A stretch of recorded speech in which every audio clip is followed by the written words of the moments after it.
One of the hardest things about running a card business is keeping up with your inventory, and I need some inventory. So today we've got a local card show here in Nashville. It's the Lighthouse Christian School Show. So about 100, 120 tables. We're gonna go in and see what kind of cards we can find to use for our Whatnot streams, what kind of deals we can get in terms of just new inventory because we need some new cards.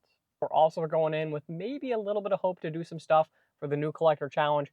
We've got some of that dead, stale inventory that we've got that just has not moved. So we're going to see if we can make some trades, maybe sell some stuff to some dealers. So should be a fun one today. Let's get to it. So taking you guys behind the scenes, honestly, there were some good dealers today, but there weren't as many as I had hoped for. This guy, always somebody that I work with, he had some nice Bowman's Best. Almost grabbed a box for the birthday rip, but I decided not to, so decided to save my money. This guy had this really nice O'Neill Cruz orange. He didn't have a price, which sometimes can be a good thing, sometimes can be a bad thing. We'll see if we can work out a deal on that one. Do you have any interest? It's a sweet card. It is. There's one more comp from those stickers, what I wrote on the back there, March 6th, and SGC 9 did 180. So what are you asking for it? My guess is that it's somewhere in the 275 value range. Okay. That sounds reasonable enough, and I know value means that you guys got to have some room on it for the shop. I would agree. If the PSA 10 did 380, 350, I would say that. And with an SGC 9 doing 180. Yeah.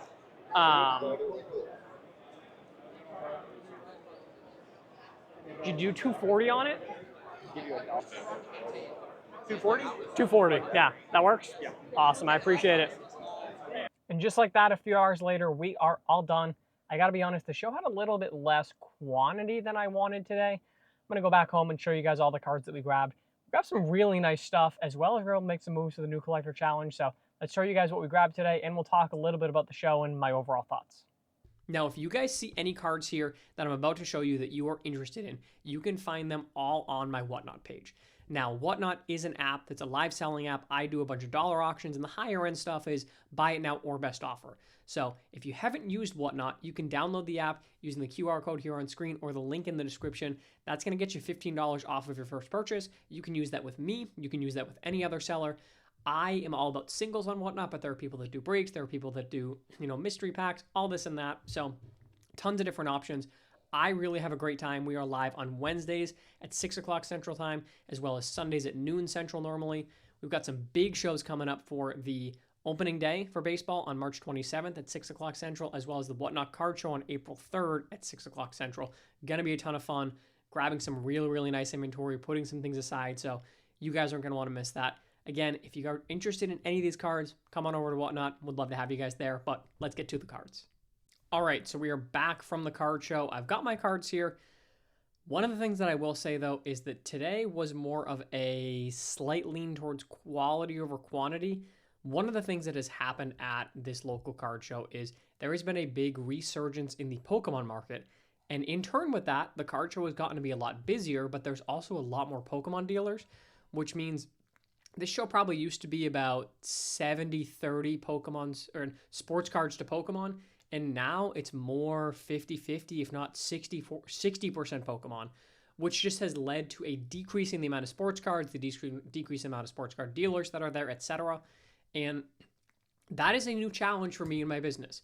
This local card show has been really, really good. It's every other week, which has been really nice for me to be able to source and get new inventory in. Actually, had said to my wife before I went to the show this week that I was very, very curious that I may need to change my strategy. I may need to add in some new avenues to get stuff because we're not going to be able to get enough cards. Looking at what I grabbed today, definitely it's not the quantity that I need to kind of keep up with the business. Luckily, I have plenty of stuff right now in terms of inventory, but from a long-term perspective, it's something that I'm now having to think about, which I'll talk a little bit more as I show you guys these cards. Now, truly, one of the harder things in this business that I run is keeping up with that inventory. And that's mainly just in that when you're selling 400, 450 cards a week, you are really going through stuff quickly. So that leads to, nice refractor on that Judge for a buck, leads to some challenges in terms of being able to keep up with that inventory. Very nice one here, by the way. Braylon Payne, I like him a lot as a prospect. Makes it hard to keep up with your inventory. And when it's hard to keep up with your inventory, well, you really have to go out and you really have to buy a lot. And the challenge is you don't want to get yourself stuck in a situation where you quote unquote have to do anything, because when that happens, you are in a bad position from a negotiation standpoint, from a having to go spend money standpoint. You always need to be in a situation where you want it less. Really cool Cheerio here on the Future Stars Gold. When you are in a position of need, when you need to buy cards, when you need to do this, and granted, I need to buy cards, but if I get to a point where I am desperate for inventory, we then have a challenge. So up until this point in me and my card business, I've done a little bit of traveling for cards. Very nice, by the way. Both Christian Moore and Cam Smith here. Both big spring training breakouts this year. But I've done a little bit of traveling. Mainly, the National, we did the Minnesota Card Show. Stuff that's been around where, like, I have just been going me myself. But with this shift in this local card show, I'm thinking that we may be getting ourselves in a spot where we may need to be doing more travel in general. Now, my hope is that I can maybe just expand my horizon a little bit, be willing to drive a little bit further, be willing to do a little bit more on that side versus having to get on a plane, do a flight, because the challenge there, while you can get yourself to big shows and this and that, it also comes with a lot of expenses. That if I'm going to, for example, this past weekend was the Philly show. I did my local card show as opposed to going to Philly because I didn't want to spend $300 on a flight and then, $500 on a hotel room and then $100 on food and another $100 on a rental car, etc. Those extra costs cut into your profit margin and make things difficult. Now, sometimes you gotta adapt, and it seems like we may be needing to adapt. Time will tell, but given what I've kind of seen the past few weeks, I think that is ultimately what's probably happening here. Some of the bigger cards now that we grabbed, aka just the slabs as well. Very nice one, this O'Neill Cruise. So the last BGS 9.5 did $260, I think it was. I got this for $120. Seemed reasonable enough. O'Neill, big guy this year, hopefully. But having to travel to shows comes with its pros, but it also comes with its cons. And for me in my business, it's a matter of thinking about and needing to then, therefore, figure out how to find that right balance. I think realistically, I can probably get away with doing a show every 6 to 8 weeks in terms of like a big show. Whereas I was able to manage filling in for those big shows by doing the smaller local show just more frequently. Now, the last card here is a new collector challenge pickup. And we moved one Elly to get into another Elly. And a little bit of a story here.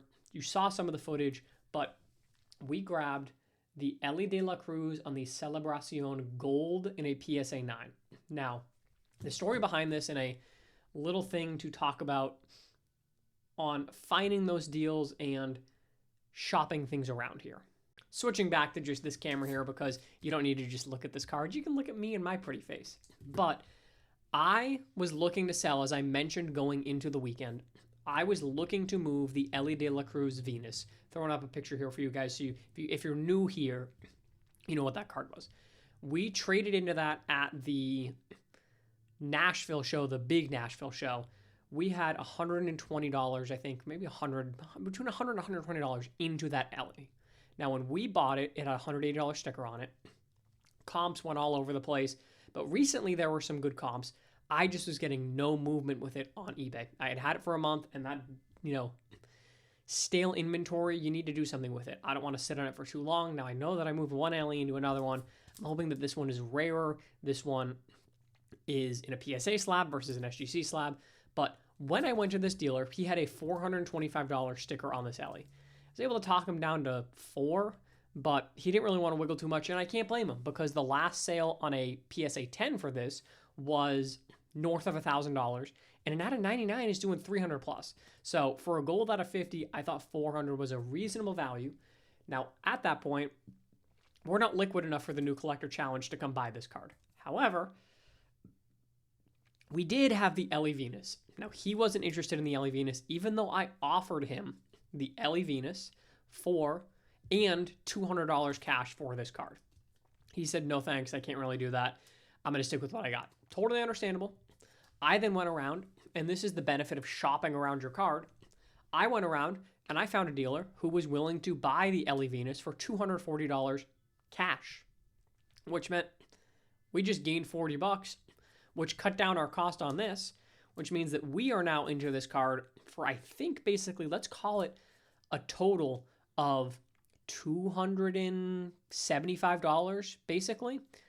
It brings us, spending $160 on this brings us to a lower than I'd like point in terms of our liquidity, but it's a big card, the cheapest one available on eBay right now as well. Thinking about the market, thinking about what your competition is. If you want this card, if you wanted that one that sold for $330 in January, guess what? You should have bought it. If you want this card now, I can be the cheapest on the market. The only one on the market right now is a raw copy that's listed at $800 on eBay. So this one's going to go up on eBay, and I'm hopeful that this one gets a little bit more movement. It's a bigger case hit. It's a rarer case hit. It's gold in a PSA slab. So I think we did well there. Hoping that will be more liquid and move more quickly, but just goes to show the value of making moves and trying to shop things around as opposed to just forcing the deal out. Because I could have potentially said, okay, what if I match the value on an SGC 9 comp that did 180 on the Venus? And I then therefore bring myself down even more. I would have had to spend every dollar of our liquidity. Whereas this way, I saved ourselves 40 bucks, if not more, in terms of liquidity, and we got into a cooler card, in my opinion. So very excited to see where that one takes us, as well as all this other inventory, and where the future takes us as to whether or not we are going to be doing more, traveling, bigger card shows, etc. If you guys want to see that, we'll definitely, I'm sure, have some card show vlogs, things like that. It should be a really, really good time. I hope you guys enjoyed this video. As always, all this inventory is going to be available on Whatnot, as I mentioned. So if you guys want to grab this, if you are interested in anything outside of the Elly right here, everything else here is going to be on Whatnot. So come on over there. Hope to see you guys there. As always, I appreciate you guys checking out the video. We'll catch you in the next one.